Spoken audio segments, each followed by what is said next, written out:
嗱，大家有冇諗過咧？足球咧曾經因為太過暴力咧，被禁止唔准人玩嘅咧？原來喺歷史上面咧真係出現過嘅。嗱，足球咧而家就好流行啦，但係喺14世紀嘅英國咧就被視為一個違法活動。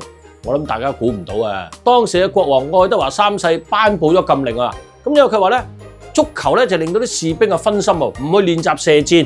如果佢哋唔射箭咧，即係冇咗個戰鬥能力啦嚇，咁啊有軍事要打仗咁點搞咧？咁啊所以咧，如果佢哋唔去射箭，淨係將去踢波唔得啊，犯規嘅咧要去點啊？坐監。你話勁唔勁啦嚇？